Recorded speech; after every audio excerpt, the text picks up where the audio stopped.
Okay. No, there's just replacement instructions, no part numbers. The part itself doesn't have any number on it.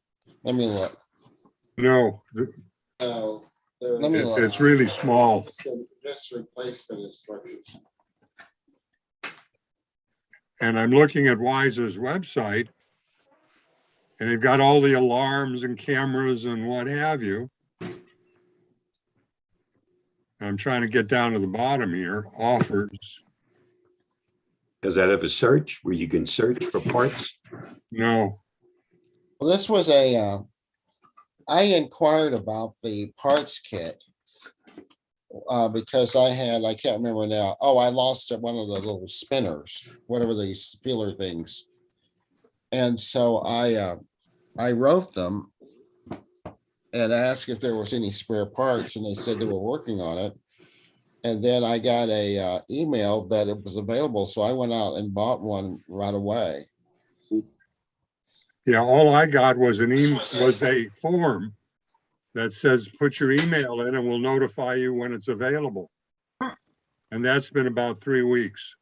Oh, you got to remember, there is a problem with supply chain. Oh, yeah. The thing that really kind of just surprised me was the fact that they took it completely off their website. Because it was listed in the with all the other things. Probably because they can't get it. You know, the other thing everyone has to realize as well with Weiss, I think we discussed this last week or the week before, is that they went through a very, very difficult time. They almost were bankrupt. I would imagine their supply trains were disrupted, everything, until they got that $100 million of capital investment recently, which they're going to, use to get the company back on track. They were essentially out of money. So I think a lot of what you're seeing is simply based on that, and they're struggling to get the company back going again, and that's going to take a little while. Oh, it's back on there, 1999. It said under accessories. Well, I'm looking. I haven't gotten there yet. Jim, it's at the very bottom. Okay. And also, Bob, the little car is on here too. Go ahead, Stephen from Canada. Go ahead. Hello, Ron. Hello, all. I need some smarter minds. Can you hear me okay first? Yeah, we can hear you fine. Yeah, great. Excellent. I use a Rye i8 Plus mini keyboard, spelled RII. When I float around the house, I put the laptop in one place, use the mini keyboard, and cast everything to the big screen TV. Find it an excellent way to do it. I have one problem. The Rye, depending on which application I use it with, tends to change all the keys. So in one time I press the space bar and it decides it's using it as an enter key. And other keys like that, they don't seem to function. Is there an overlay or a third-party program that I can make this Rye keyboard respond no matter what application I'm using, work the same way? Yeah, I don't know the answer to that, Stephen. I think that's a very, very specialized question because I don't think any of us are really familiar with it. But have you looked on YouTube? Because I mean, I'm just looking at it sold on Amazon. This is a common keyboard. I would expect what you're trying to do is it has been done a lot before. And if you typed in and did a search, not Google search, but a search in YouTube, you will probably find a whole video just based on that. I have, Ron. I've gone through the YouTube videos. I've also gone through the user forum for Rye itself. Right. And although similar issues have come up, nothing specifically to help me fix mine. So I was hoping maybe somebody else used a mini keyboard like this and might have encountered similar problems. I don't have any experience. Does anyone here have any thoughts? I've got one. It's not that brand, but I got one that looks like it. If it's the little mini one, but I'm using it with a little an Android box that plugs into my computer. It doesn't work with, I don't have it plugged into the, or not computer, the TV. I don't have it plugged into the TV. I have it plugged into that box. So it only works with things that go through that box. So I have a feeling, because you're using it with the TV, is that correct? Yes, I'm also using it that way, the same way you are, Hewie. I'm using it with an Android box, and I'm getting the specialized channels from the Android box sent to my TV. Now, depending on which particular program the Android box is using, it changes the keys. So like I said, spacebar becomes an enter. I think that's going to be a function of whatever program you're using or whatever streaming service you're using. And I don't know whether there would be a general thing that would cover that and make that work for you. Because some TVs and some streaming services may not have the ability to use it. And so they're picking up signals, but they don't know what to do with them. So they do what they think they can. I know I found on one of the YouTube videos, it said the Android box comes with a master key code overlay. So you can go into the settings and you can change some particular settings to do special functions. So the special function keys on your remote control, you can set them up with keyboard combinations. But there's nothing to change the space bar. And say I want to search for a movie. I mean, anything longer than one word, I can't even add a space because then it enters what I've typed so far. So I don't quite know where to go from here. Yeah, I don't think we're going to have the expertise to solve that one today. No one here, eh? Okay. No. Okay. Thank you all. I appreciate it. All right, Carl, go ahead. Trying to unmute. I found that touching the space bar doesn't use it. I have to click on the icon in the Zoom. A couple of questions, one for you, Ron, and one for Bob. Bob doesn't have to answer it right now. The first one is, I have not been able to do your half hour, the link. I go to the Facebook page and I see live and things like that, but I can never connect in with you guys after the show. Can you send the link to chat or something? It's only YouTube. It's only on YouTube. And if you go to our website, there's a great big button up at the top and it says, take you here. And then you click the button, it'll put you right where you want to be. Oh, okay. Well, I'll look again. Yeah, look again. And remember that until actually at 1:30, it's not going to be on there, right? You might see that it's coming, but it's not going to be broadcast. It's not, because it's going to be released right at 10:30. Okay. Yeah. I've gone like, 40 minutes after the hour, but I'm not doing the right thing, obviously. Right. And that's why there's a big red button right on our website. And here, I'll just a minute. I'll just show it to you here. Let me just. Sorry to interrupt, Ron, but he's having the same problem I had reported last week. Did you see it? Did you get to see it? Yeah, the button, Carl, is down along the right-hand side. And depending on how much your page is expanded or not, it may be off the page. The button in the top center, that's for the Thursday session. Yeah, I saw that. Yeah, the Monday session after this meeting is over normally is down the suggested links on the right-hand side of the YouTube page. You may not see it depending on how much your page is expanded.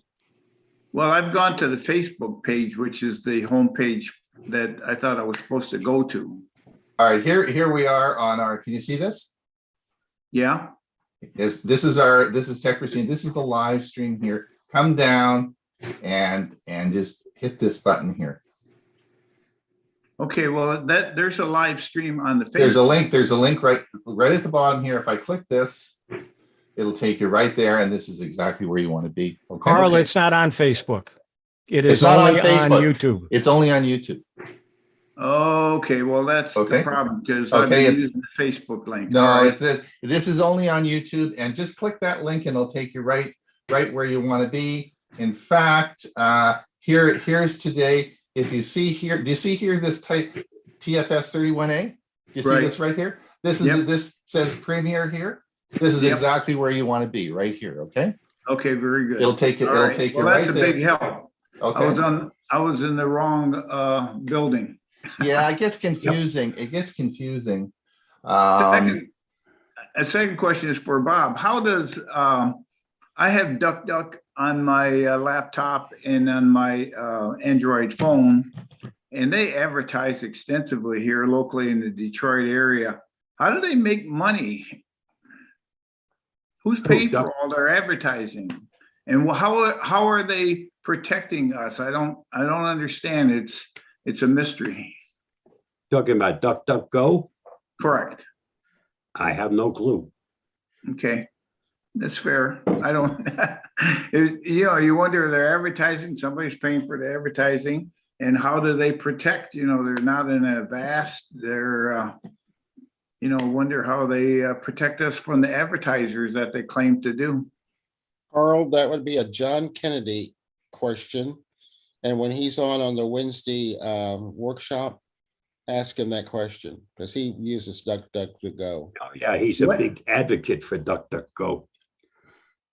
Okay, Basically, what- Carl, they don't track you. And so all your history on DuckDuckGo, they don't save it and they don't sell it to third parties. So if you do a search for a winter coat for your wife, you don't all of a sudden get bombarded with ads every time you start your browser that use winter coats. So I use DuckDuckGo extensively. Yeah, but the Well, question is, how do they make money if they don't have advertisement, they don't sell anything? How do they make money? I agree. That with you question I do completely, not know. Bob. Right. They're advertising heavily here in the Twin Cities. They must have ad revenue. That's the only thing I can Mhm. figure out. Yeah, they advertise heavily here on the radio in the Detroit market. I don't see TV, but definitely on the radio. Thanks, I Carl. dropped a link in the chat that shows how they make revenue. Oh, good, thanks. There you go. Thanks, Roberta, go thanks. ahead. Roberta, go ahead. Thank you. I have the same problem with finding the YouTube, so that helps. And I use the large print, so it's probably off the screen, the button. But I did post on the chat on November 6th through 8th. Your Galaxy 4 is going to be $50 off on Sam's Club. I put it on the chat in case anybody's interested. It's certain dates, November 6th to 8th, Perfect, Sam's Club. perfect. Thank you. Thank you. Thanks so much. It is going to be the next 2 months, technology, Black Friday. Oh, Anne-Marie's probably just sitting there just thinking, oh, what am I gonna buy? She's a technology a go-go. I've So- already looked, never mind. I'm sure I'll Yes. find something. I do every year. I know. Well, I was, Bob's bought well, I guess we'll talk about that a bit later, Danny. I had my finger on the buy button for Google to buy my new Pixel phone, and I couldn't push the button. It was $995 with taxes, and I had my credit card in there, and my finger went to push the button, and it And just wouldn't You go. got arthritis. Yeah, I It just know. wouldn't. I couldn't push that button yet. So I'm gonna watch Dewey's talk today and see if he convinces me. My little finger I couldn't push the button. It was just, I just couldn't do it.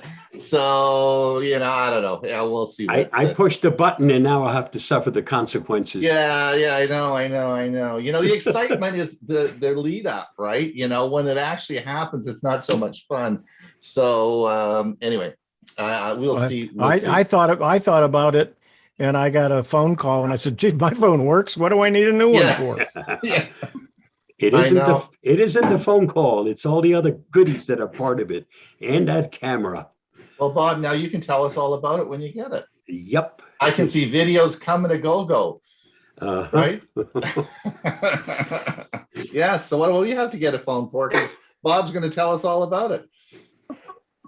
And Dewey today, of course. We have a great show for everyone today. So hope everyone enjoys it. I see a few names that I don't recognize, so it might be some people here for the first time. Yeah, Welcome. yeah. Say hello. speak up. We're just yakking away with the usual gang.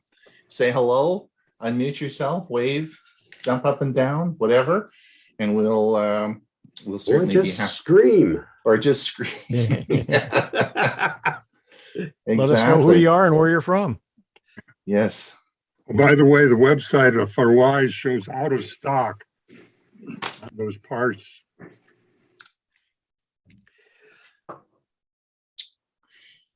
Yes, Donna, go ahead, Donna.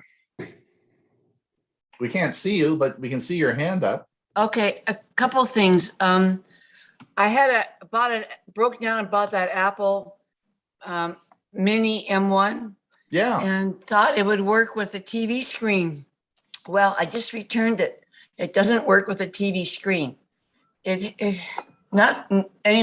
you have to have a brand new like monitor or a really recent TV screen. Because I ended up calling support. We couldn't find how you see bars at the bottom or the top. It didn't show with our TV. Would you need Apple TV? Would you need Apple TV? Would it work with Apple TV? I don't know. I don't have an Apple TV. I mean, but no, the Apple TV is an adapter that allows you to stream stuff to your TV. Well, we went through support, and we can't fix the aspect or whatever of the display, so we could never get it to fit. Oh, so I see. Thought about, do I want to break down now and pay for another monitor? And I decided, no, I'll just learn Linux and So go with Donna, that. Did you bought a Mac Mini? Yeah. I Anyway, know I had problems with my Mac Mini is attached to my TV as well. And how I got it to work, because when I set it up with the TV, I got no picture. I attached it to a smaller monitor and went in and changed the resolution and then rehooked it up to the TV and it worked. all right. Well, anyway, I decided it was foreign. It's like learning a foreign language. Although I have an iPhone, which is simple, and the watch and the iPad. Anyway, I just decided I'm not willing to spring for another monitor. That's where I kind of decided So enough was enough. Yeah, what I Use the did, Apple TV. what I did was actually the TV that I have the Mac attached to is 55 inches. And that's really too big. The aspect ratio or the resolution wasn't set to support that. So all I would get was a black screen. But then when I went in and attached it to a smaller monitor, I was able to see the settings and everything. And I just changed it, reattached it to the TV, and it works. So, sorry for everyone. We're going to be starting in less than a minute now. So all right. Thank you. I want to get that. All right, Donna, we can continue this for sure in the question and answer period at the end. Don't worry about that. We'd be happy to continue on. But we're going to be starting very soon. So I'm going to mute everybody now. And we'll get everybody muted and ready to go. You can certainly unmute yourself with the space bar, but we'll be ready to get going here. And it is now top of the hour. We're going to start.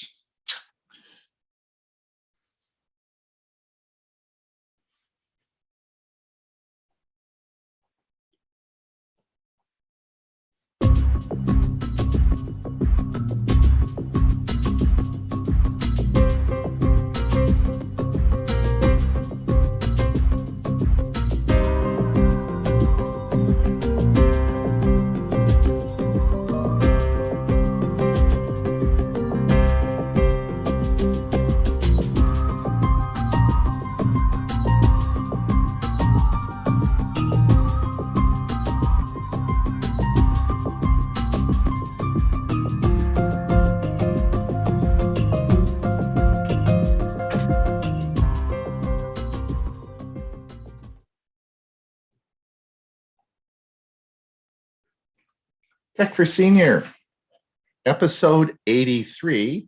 It is October the 25th, 2021. We have about 86 people in our Zoom meeting today, which is great. Thank you all for coming, and a bunch over on YouTube. Wow, this is exciting. in the midst of a cyclone bomb. Yes, indeed. For those of you who are on the West Coast, like I am, never before in the history of Pacific weather patterns has this occurred. It is a cyclone bomb that occurred. It occurred here yesterday afternoon around 2 p.m. I've never seen weather like this before. It was weird. Just Bill James and I were talking earlier because of course they get tornadoes in Oklahoma, and it was sort of exactly the same thing. So it's been blowing all night. Seems to be down a bit better now. So hopefully the power will stay on, and we have such a great program for you today. I just hope that we don't lose power. So let's keep our fingers crossed. For those of you who are more further south than us, I was talking to someone from San Francisco yesterday, and they said they're closing this city down. They're worried about a little rain. I said, it hasn't rained there for about a year, I guess. So it's going to be interesting to see what happens with all the water that's coming. Anyway, welcome everybody to Tech for Senior. As you know, we're broadcasting this here on, of course, our Zoom meeting, but we're also broadcasting it over to our YouTube site. We will be going on for an hour, and then we will have our question and answer period, followed by a brief intermission, and then, of course, our premiere service that we have later at 1/2 the next hour, right? For those of you over on YouTube, we're going to go for about 50 minutes. And then just before the music segment, we'll be ending the broadcast. It looks as though we're going to, I don't know if we'll have enough room for you over here. Anyway, looks like we're filling up pretty fast. So you might want to pop over and see at the end if you want to come over. We'll see what things are like here, because we're sort of maxed out at about 100 people.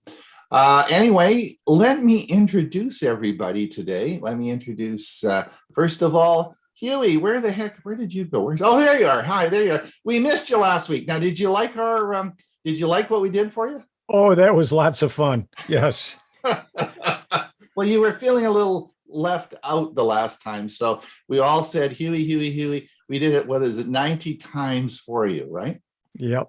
So you felt okay. I felt great. Yes, it was wonderful. All right. There you go. Then I did get a good laugh. Then Bob was complaining he wasn't here. He said, how come you didn't mention my name? So we're going to have to do something for Bob next time as well. So anyway, hey, listen, did you learn anything about voting, or what do we put the X on the thing, or what do we do? Yeah, it's just how to use the iPad that they give us to sign people in, and then hand them a ballot. And the precinct I'm going to be working in, there's one item on the ballot, and it's voting for a millage for the school board. That's the only item there. So I have a feeling I'm going to be spending a lot of time sitting there reading or looking at my my phone. Do you get to keep the iPad? No. No. We have to turn it back in.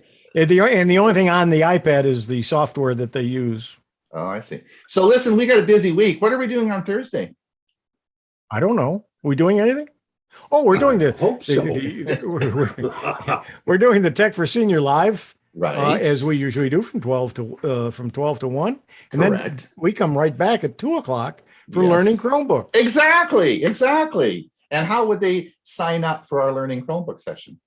Go to the Tech for Senior website is the best place to go, and there's a link there. It'll take you right to where you sign up. If you're already signed up, you'll get a reminder sometime today, and then you'll get another reminder about Thursday, Wednesday night or Thursday morning, that have the copy of the link, your unique link, so you'll be able to sign on.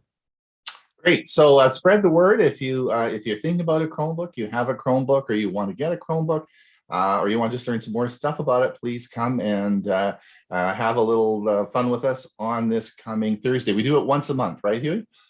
Yep. We're going to miss November, I think. Yeah, we're taking a holiday in November because it falls on Thanksgiving, the Thanksgiving Day, right? Yep. So if you're interested in Chromebooks, you want to come this Thursday, because you're not going to get another one until the end of December. Right. So we'll have to think about that. All right. And Bob, how are you doing? You're here today. You're not supposed to be here. What are you doing around? Well, mix up in mix up in the schedule, so it's fine. I have you now, and then I have the other one that starts shortly after I finish this one. Okay. All right. Well, that's nice to see you. Well, I missed you last week. That's Yeah. yeah.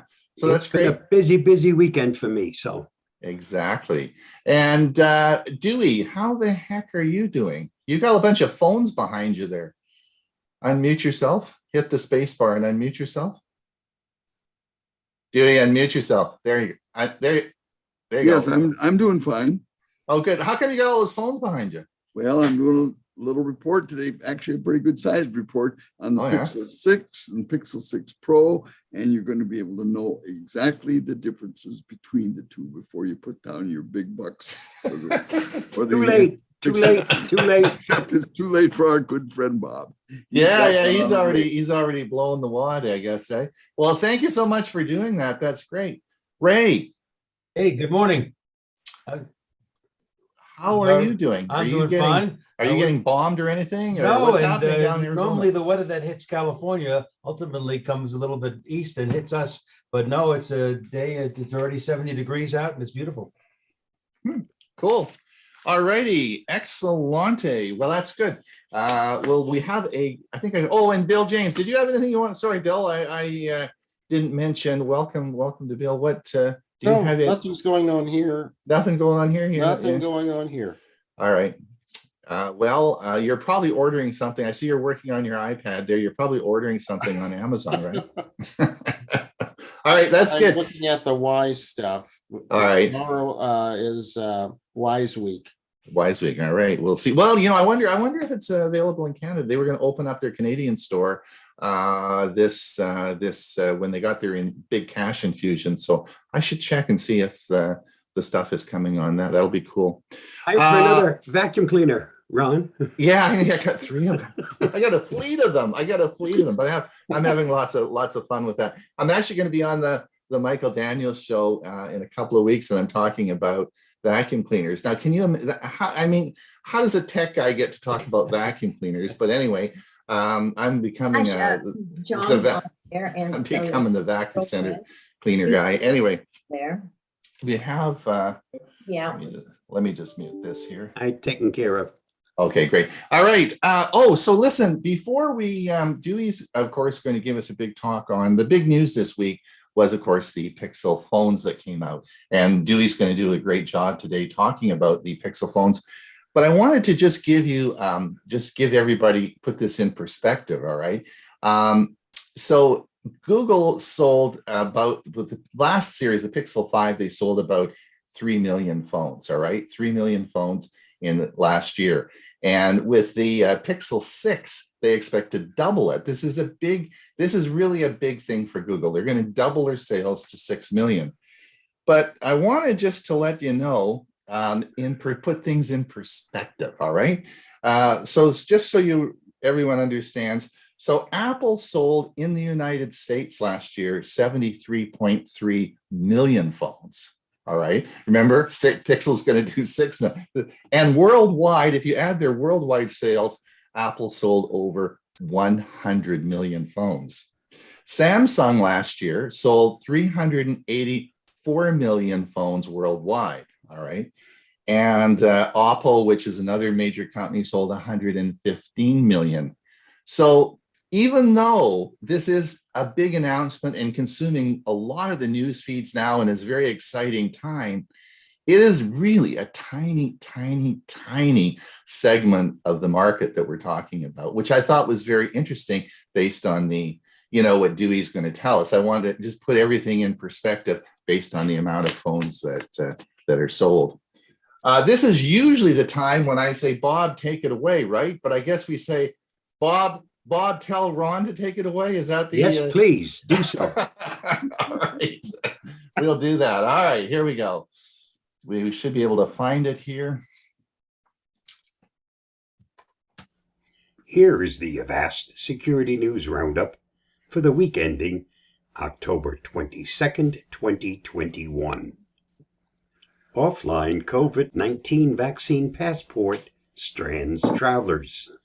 For 4 hours on October 13th, the COVID-19 pass system used by England's National Health System went offline. stranding travelers at airports around the country who needed to show digital proof of their vaccinations to board their flights. The NHS acknowledged the outage, but not the cause, tweeting, "There are currently issues with accessing the COVID pass on the NHS app and website. The offline pass system caused chaos and delay at the gates of many airlines. No system is bulletproof, as we saw a few weeks ago with the Facebook, WhatsApp's, Instagram outage," commented Avast Lewis Carones. "That's why it's important not to rely exclusively on online services. For example, in this case, you are given the option to download the certificate in PDF format, which you can either print out or save on your phone. The UK is just one of many countries that require vaccine passports in order to travel. For more on this story, see Ars Technica. CryptoROM scams 1.4 million from iPhone users. A cryptocurrency trading scam detected in May of this year, exclusively targeting victims in Asia, has expanded its operation to target victims in Europe and the US as well, and has raked in 1.4 million already. Researchers have dubbed the thread CryptoROM because the attackers lure their victims by posing as potential romantic interests on social media and dating websites such as Tinder and Grindr. Once the attackers make contact, they begin a social engineering campaign to convince the victim to install a phony cryptocurrency app on their device and begin investing cash. For more, see Cyber News. Widely used consumer stalkerware has dangerous flaw. A security issue in an unnamed consumer stalkerware puts the private data of hundreds of thousands of users at risk. Anyone exploiting the flaw can easily access call records, text messages, photos, browsing history, and location information from individual phones. TechCrunch reported the story this week, but will not print the name of the legal spyware until it can reach the developer for comment, which it hasn't been able to do. "We can't name the spyware or its developer since it would make it easier for bad actors to access the insecure data," read the report. Magnitude EK targets Chrome browser. In looking at the latest iteration of the Magnitude exploit kit, Avast found that the attack mechanism has added exploits that target Chromium-based browsers. EKs are applications installed on websites that then detect visitors' browsers and launch exploits to infect their systems with malware. Usually EKs only attack Internet Explorer users due to the simpler security defenses, but Magnitude uses a combination of exploits to attack. This same combination earlier this year in a cyber espionage campaign called Puzzle Maker. For more, see the record. Massive campaign uses YouTube to push password-stealing malware. Widespread malware campaigns are creating YouTube videos to distribute password-stealing Trojans to unsuspecting viewers. Password-stealing Trojans are malware that quietly runs on a computer while stealing passwords, screenshots of active windows, cookies, credit cards stored in browsers, FTP credentials, and arbitrary files decided by the threat actors. When installed, the malware will communicate with the command and control server, where it waits for commands to execute by the attacker, which would entail the running of additional malware. Google told Bleeping Computer that they are aware of the campaign and are taking actions to disrupt the activity. For more on this story, see Bleeping Computer. Fraudsters swindle 35 million using deep voice AI. According to court documents unearthed by Forbes, bad actors used AI to deepfake the voice of a company director in order to trick a bank manager in the United Arab Emirates into authorizing transfers totaling 35 million. The authentic sounding voice on the phone told the bank manager that his company was about to make an acquisition, and that the bank manager should see emails discussing the deal in his inbox. The bank manager believed everything was valid and proceeded to make the transfers. Forbes reported that the UAE believes the scheme involved at least 17 individuals who sent the pilfered money to bank accounts across the globe. Facebook is planning to rebrand the company with a new name. Facebook is planning to change its company name next week to reflect its focus on building the metaverse, according to a source with direct knowledge of the matter. The coming name change, which CEO Mark Zuckerberg plans to talk about at the company's annual Connected Conference on October 28th, but could unveil sooner, is meant to signal the tech giant's ambition to be known for more than social media and all the ills that entail. Facebook isn't the first well-known tech company to change its company name as its ambitions expand. The new name is currently a well-guarded secret. Zuckerberg should be announcing the name for this new metaverse at the upcoming annual Connect conference on October 28th. This week's must-read on the Avast blog. Think your kid is always online? You might want to talk to Grandma. According to a survey, 43% of Americans between the age of 18 and 25 use social media multiple times per day, compared to 55% of people ages 66 to 70, the highest percentage across all age groups. For more details, follow the link below. And that wraps up this week's Avast Security News Roundup. Stay safe, stay secure, and I'll see you again next week. Bye-bye. Thank you, Bob. That was good talk. I had an email yesterday from my bank saying that my email address, confirming my email address had been changed.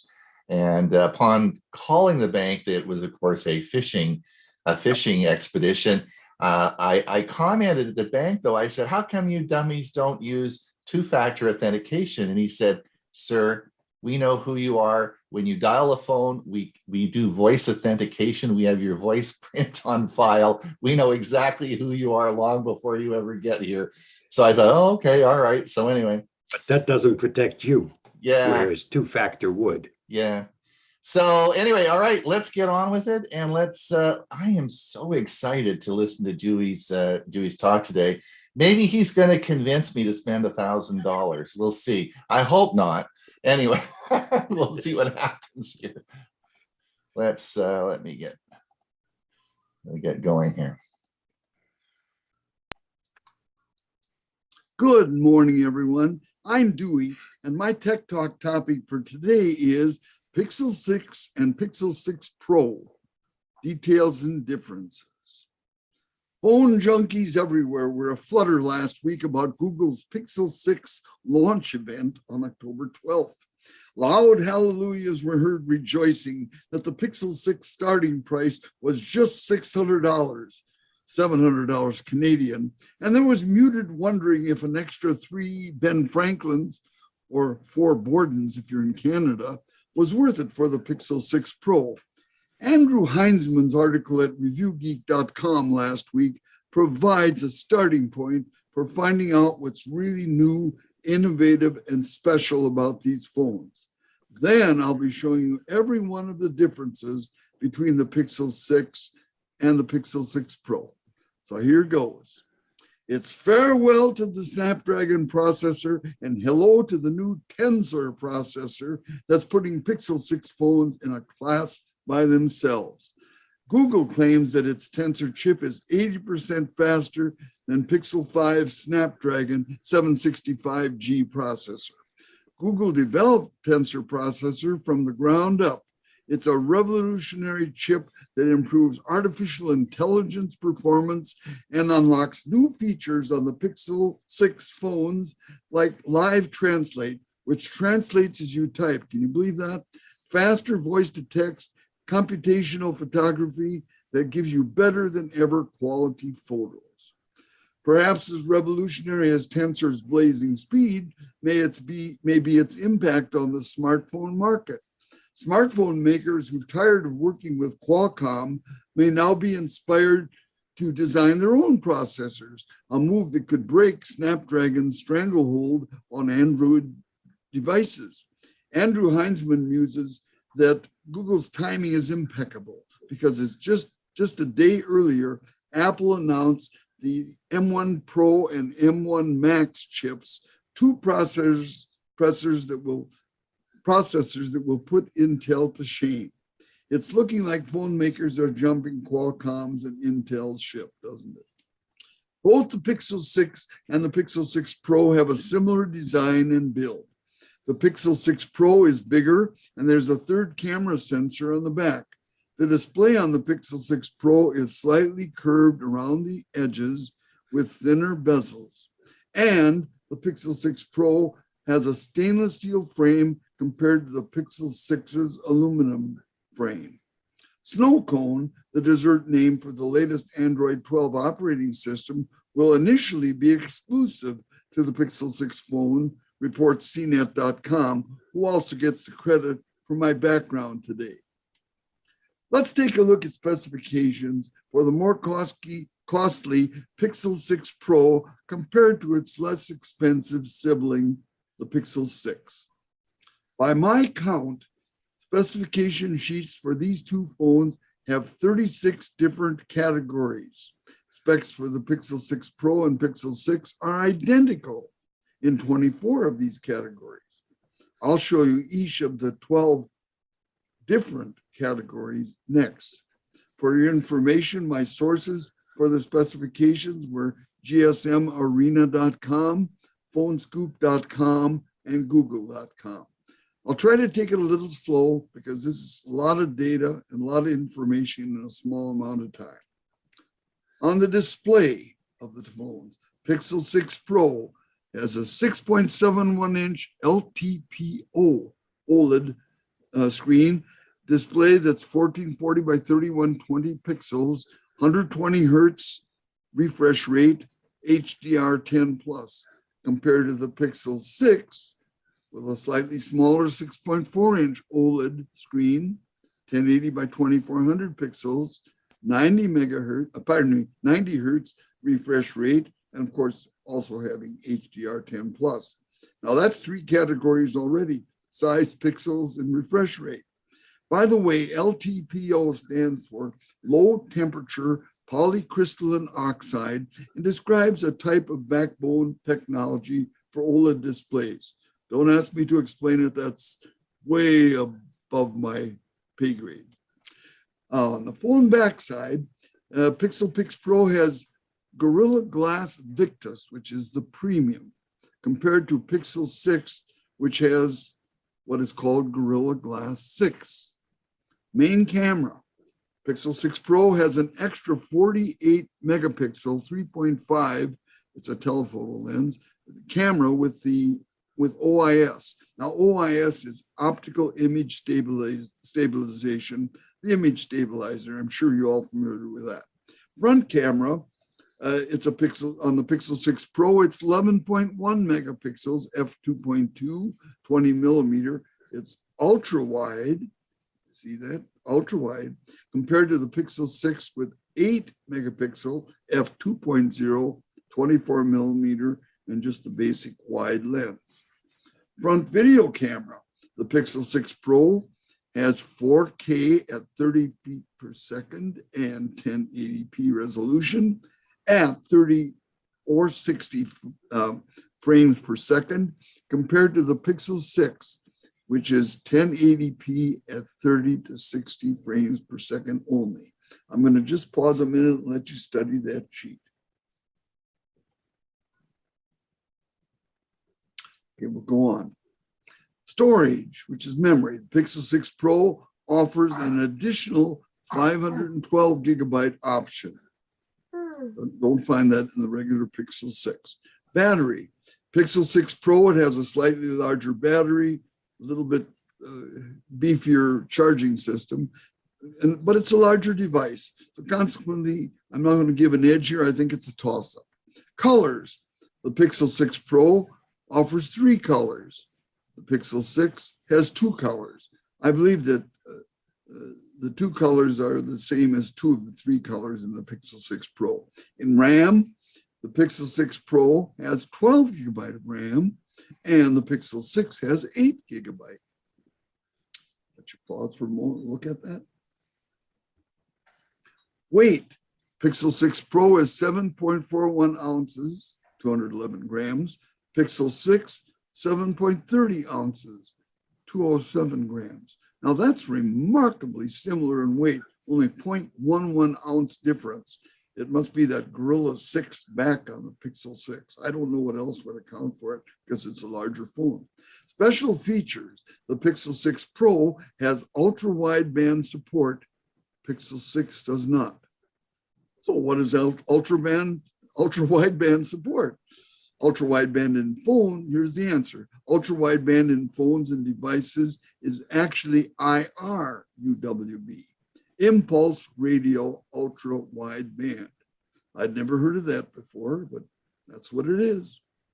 According to a recent article in 9to5google.com, ultra wideband is a radio that allows smartphones to better interact with other nearby devices using the same technology. While ultra wideband has been around for a while, it didn't catch on in smartphones until recently, most notably on Apple's AirTag, also most notably on Apple's AirTag, iPhones 11 and 12, Samsung Galaxy S and Fold series phones, and even the Apple Watch 6 and Watch 7 have ultra wideband. Can you believe that?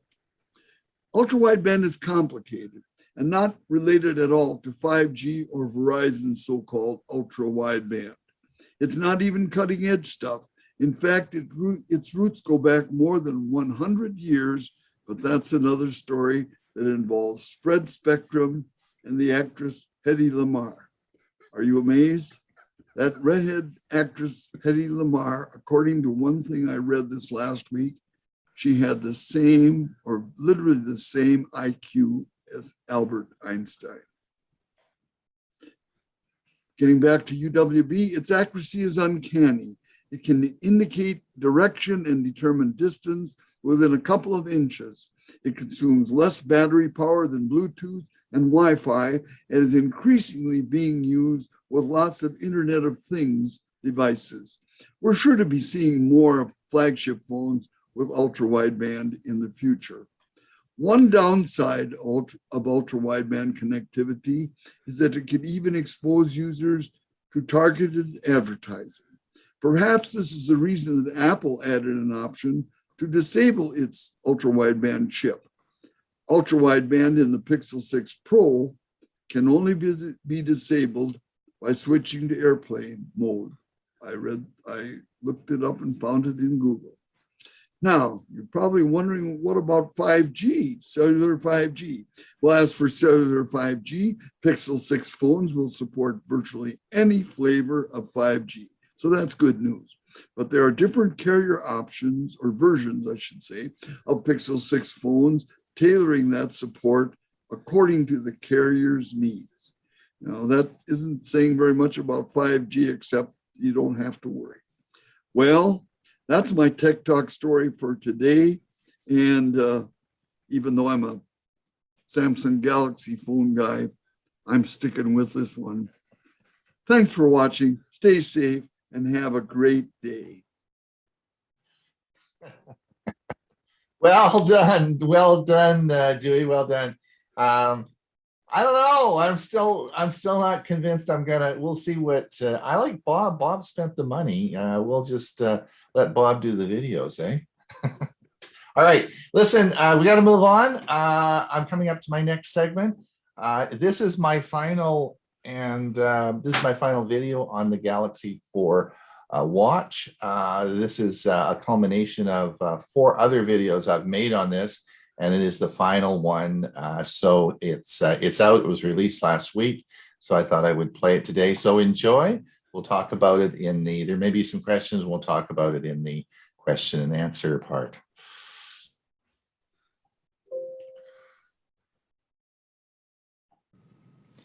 Is the ECG app going to diagnose your heart attack? Is the emergency notification going to get an ambulance to your place? And is the watch going to get you to the hospital on time and save your life? Well, let's watch the video and see. In this video, I'm going to explain 5 medical features on the Galaxy Watch 4 to help you make a purchase decision. I'm going to look at fall detection, ECG cardiac monitoring, blood pressure, oxygen sensor, and sleep assessment. Let's have a look at this. Ron Brown with Tech for Seniors. I'm going to give you a physician's opinion on the Galaxy Watch 4. A little bit different twist.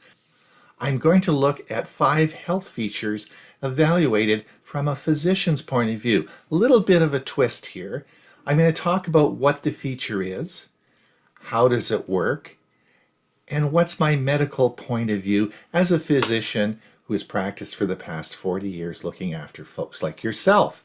So I want to give you some information that might affect your purchase decision on the Galaxy Watch 4.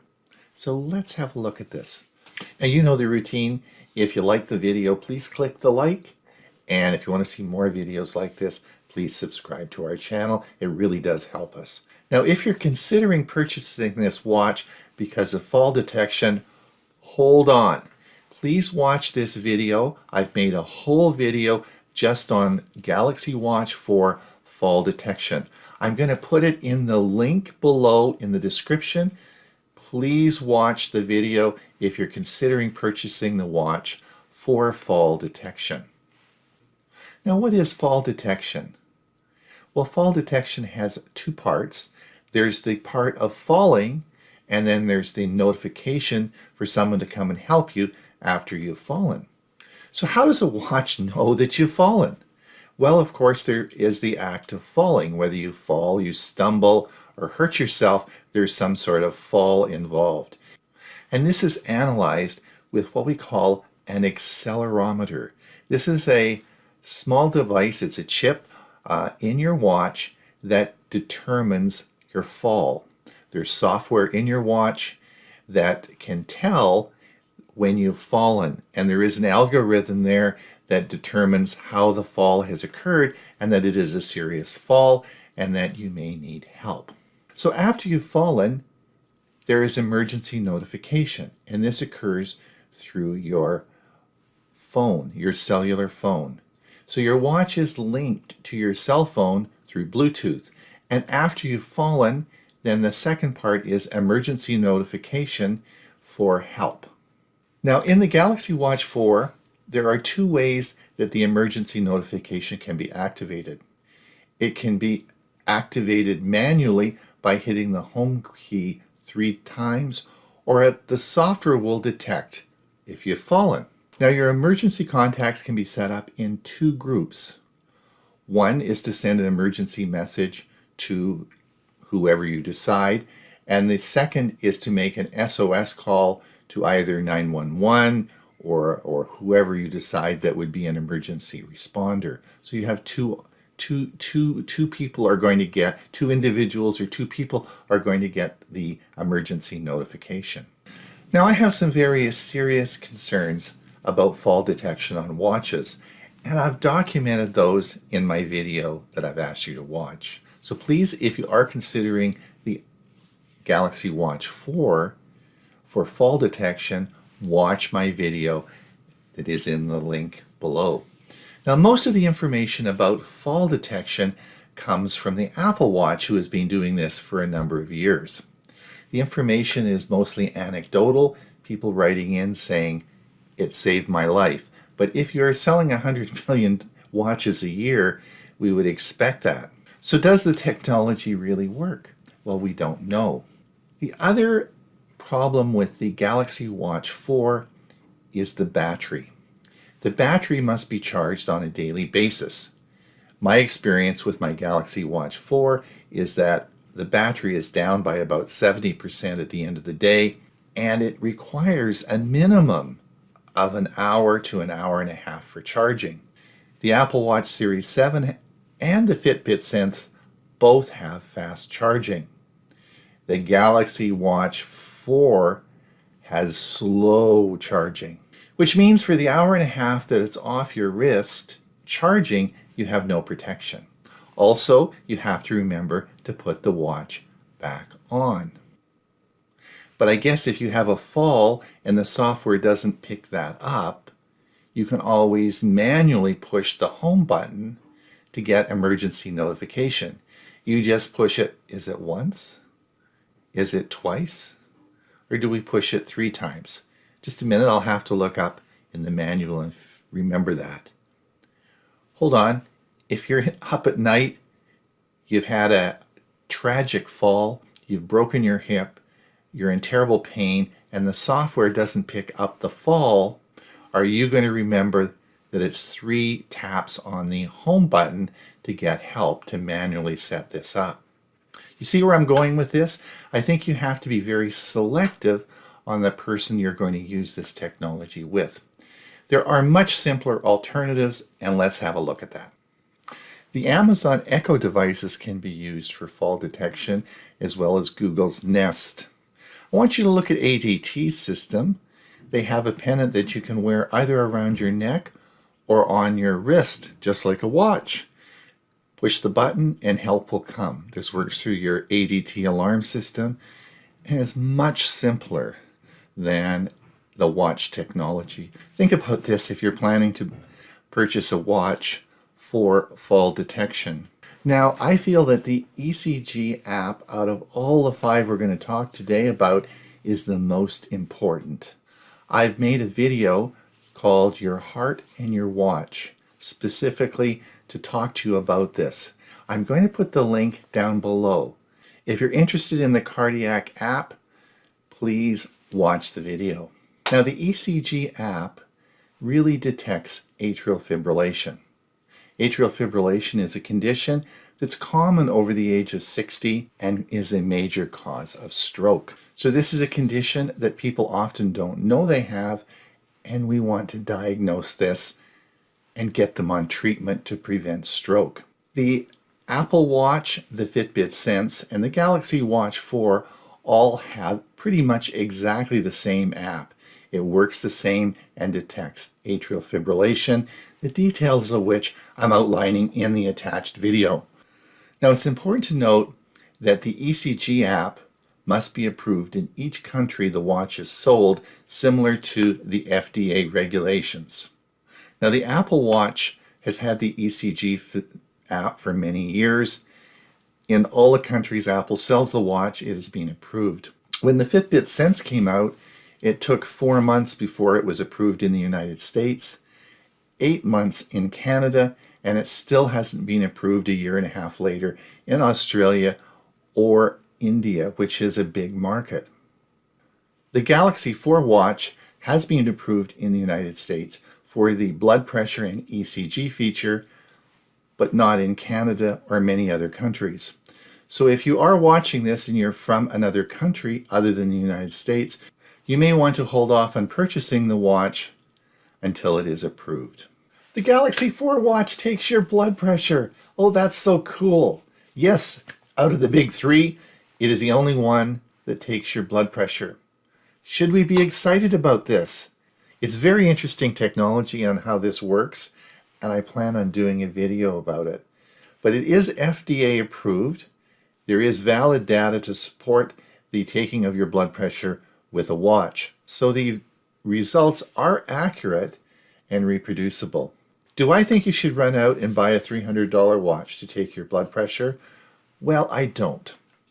I think it's interesting if it gets patients' enthusiasm up and they want to talk about their blood pressure. I think it's great. But is there any advantage in taking it on a watch versus the standard arm machine that costs only about $50? I don't think so. But certainly if it promotes interest and gets patients enthusiastic about their blood pressure, I'm all for it.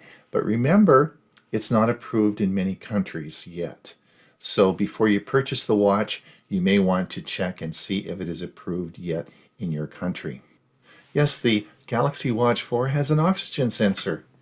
We now can measure the amount of oxygen in your blood.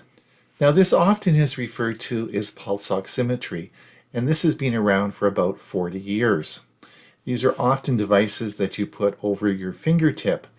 It works by the color difference between oxygenated and deoxygenated blood. Recently, they were able to make this into a sensor that went on the back of your watch. And now we can detect with the Galaxy Watch 4 the amount of oxygen in your blood. You should note that a pulse oximeter is available on Amazon for around $14. You don't have to spend $300 on a Galaxy 4 watch. This is an example of one I found on Amazon for $13.95, and if you have Prime, it's free shipping. Now, I have mixed feelings about oxygen sensors on watches. Let me give you an example. I'm working in the garden on Sunday afternoon. I'm hot and sweaty, and I push the button on my watch, and it tells me my oxygen is 50. I'm feeling fine. If you are in my intensive care unit and I measured the oxygen in your blood and it was 50, I would be putting an endotracheal tube down in your throat and putting you on a respirator because you would be in very serious health problems. So what does 50 on a watch when I'm feeling fine in the garden mean? Well, it means that the watch is flopping around on my wrist and not giving me an accurate reading, as you will see in the diagram on this slide. This is a friend of mine who had a watch but couldn't keep it too tight on her wrist because it caused some neuropathy in her hand. Can you imagine what the sensor is going to read on a wrist like that? So the readings are prone to error, and you have to be careful with positioning the watch on your wrist. And again, what to do with the medical information. Now, I think this is one of the situations where it could be valuable if you consult your healthcare provider. It may be with all the fires in California this year. You may, if you have COPD, you may be coughing more, and maybe this can be used as one of the tools to decide when you might want to use your rescue inhalers. So this could all be part of a health management program that you could work out with your healthcare provider. I'm very concerned that when we start to use medical information, we get subject to fraud. And we're starting to see, yes, you're not going to believe it, but the old fraud that's been around for 80 or more years, oxygen pills are coming back on Amazon. Also, you're seeing massage therapy devices to help improve your oxygen levels in your body. As my mother used to say, a fool and their money are soon parted. So be very careful with what you do with the results of this oxygen sensor. The Galaxy 4 watch assesses your sleep. Now, this is a big topic, and I've made a specific video on this titled Sleep Track with a Watch, Which One is Best? I've put the link in the description below. If you're interested in getting a watch to assess your sleep, please watch that video. On full disclosure, I purchased out of my own retired money the Fitbit Sense and the Galaxy Watch 4. I wore them both to bed for a week and collected the data. I described my results in the video, and I think you'll find it very interesting. Now, the ability to measure sleep is done with a medical device called a polysomnogram, PSG. And if you look over on the left side, you'll see an individual with all sorts of little stickies on his face, head, and chest. We're actually measuring his brainwave activity. And as a result of that, we can detect how much deep sleep, how much REM, all the different phases of sleep, how many cycles, and what happens at night. So how does your watch measure all that information, because it's not putting little stickies all over your head? Well, it does it with its own sensors. It measures your respiratory rate, your heart rate, the heart rate variability, movement, and temperature. And based on those sensors, it guesses what your brainwave activity is going to be. In other words, it's called an algorithm. And you know, the Fitbit Sense and the Galaxy Watch 4 each have their own algorithm. Now, what is the algorithm measuring? Well, they won't tell us. It's actually a secret. So how well does the watch measure brainwave activity using those features? Well, that's an interesting question, isn't it? So I wore a watch on each wrist and went to bed 7 nights. So I measured the total amount of sleep I had each night, and then I looked at how much deep sleep, REM, and all the different cycles there were each night and compared the two watches. So what did I find? Well, let's look at the total amount of sleep I got. Well, it was usually right. If I felt like I got a lousy night's sleep, yeah, it usually told me I got a lousy night's sleep. The amount of hours of sleep varied greatly between the two watches, up to 2 hours. Ooh, that's interesting. And then there was the assessment of the different phases of sleep, the REM sleep, the deep sleep, the sleep cycles that we talked about, and there was no correlation whatsoever.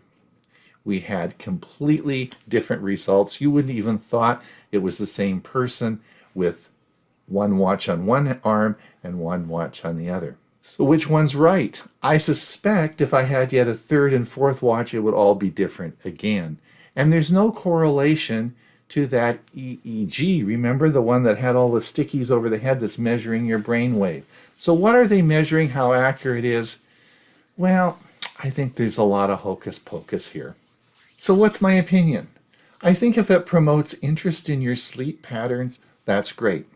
I think the data is highly questionable and certainly doesn't correlate with the two watches I tested. And maybe sleep patterns measured by a watch are a little bit fictional. I think if it promotes interest in sleep, that's great. A lot of these watches want you to purchase further software to analyze your sleep. And as a result of all the analysis, you're going to come up with the 6 tips from the Mayo Clinic that are free, and I'm going to give them to you on how to get a better sleep.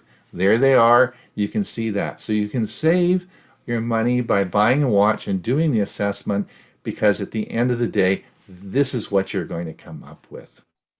The purpose of this video is to provide information on the medical features of the Galaxy 4 watch.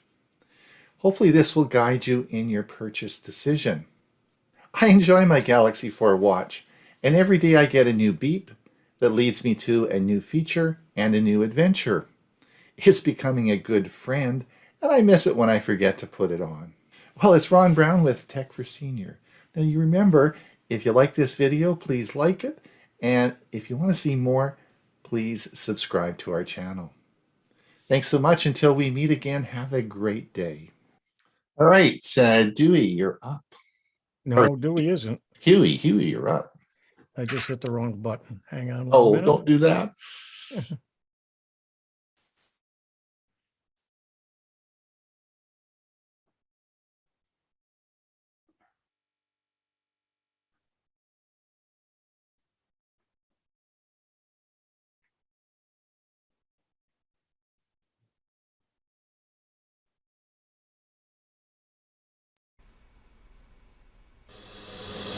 The Starlink Report. This is The Starlink Report. for October 25th, 2021. I'm Hewie Poplock. Please like this video, subscribe to our channel, and be sure to get the notifications. The first stack of Starlink satellites launched into space in more than 2 months lifted off from Vandenberg Space Force Station on September 14th. It marked the company's 22nd launch of the year. It also marked a record 10th flight for this particular first stage booster. SpaceX abandoned a planned launch last weekend of one of its Falcon 9 rockets carrying a batch of Starlink satellites. The launch from Vandenberg Space Force Base would have placed the Starlink cargo into polar or near polar orbits. The launch was set for October 17th. SpaceX has not explained the reason for the delay, and a new launch date has not been released. However, it is tentatively set for October 30th. The big news since my last report concerned William Shatner, the actor who portrayed Captain Kirk on Star Trek. The 90-year-old actor launched Wednesday aboard a rocket and a capsule developed by Blue Origin, the private spaceflight company founded by Amazon founder Jeff Bezos. The historic joyride made Shatner the oldest person to reach space. "It was unbelievable," Shatner said shortly after emerging from the capsule. Jeff Bezos' company also has a satellite internet system called Project Kuiper, which he plans to launch 3,236 service satellites in low Earth orbit. However, they have not yet begun to produce them. In Greece, Starlink internet service officials launched in Greece will take place before the end of this month. The Joint Ministerial Decision, JMD, for the licensing of satellite internet systems is now on its way to publication in the Government Gazette. Essentially, the publication of the JMC will unlock the test mode for Starlink in Greece. This will allow a small group of users to use its internet services in the coming weeks. Then, in late November and early December 2021, the Starlink internet hardware will be sent to those who have pre-ordered it. In South Africa, as in many areas in the world, Starlink could serve as the only viable solution to bringing high-speed internet to millions, with consequences in employment, education, and entertainment. Looking at rural South Africa, the implications could be immense. Internet connectivity options and speed within rural South Africa are much more limited than in urban environments. The implication is that for those who can afford internet in rural areas but don't have access to high-speed infrastructure, Starlink could be a strong choice. In Chile, the Starlink received the operating permit from Chilean's Telcom's regulator, the Department of Telecommunications, to operate 5 satellite ground stations, enabling the operator to launch commercial services on a national level. The company's main priority is to first provide broadband in rural communities where terrestrial internet service is unreliable and unavailable. Starlink currently serves over 100,000 users who reside in the United States, Canada, Chile, the United Kingdom, France, Australia, Netherlands, Ireland, Belgium, Switzerland, Denmark, Portugal, New Zealand, Australia, and Germany. Musk recently said that they plan to roll out Starlink service nationwide across the United States by the end of October. Note, still limited by peak number of users in the same area, he stated. This will improve as more satellites are launched. Meanwhile, in the U.S., many people who have reserved their dish and accounts have become frustrated that they have not yet received them. Some have even canceled their order. A survey of 500 people conducted by Review.org has indicated that over half of Americans, 51% to be exact, might switch to Starlink. SpaceX plans to work with airlines to provide Starlink Wi-Fi on commercial flights. SpaceX's Starlink satellite broadband constellation will be capable of beaming internet service to passengers traveling aboard aircraft. "We are talking to airlines about installing Starlink," SpaceX founder Elon Musk said Thursday. And that is our Starlink report for October 25th. The Starlink report. Thanks for joining. I'm Hewie Poplock. Well, thanks a lot. Ray, I'm going to get you ready to go just before I sign off on our YouTube. So thank you, everyone over on YouTube for joining us today. If you want to come over, we still have some room here on our Zoom meeting. And so I'm going to be ending the meeting.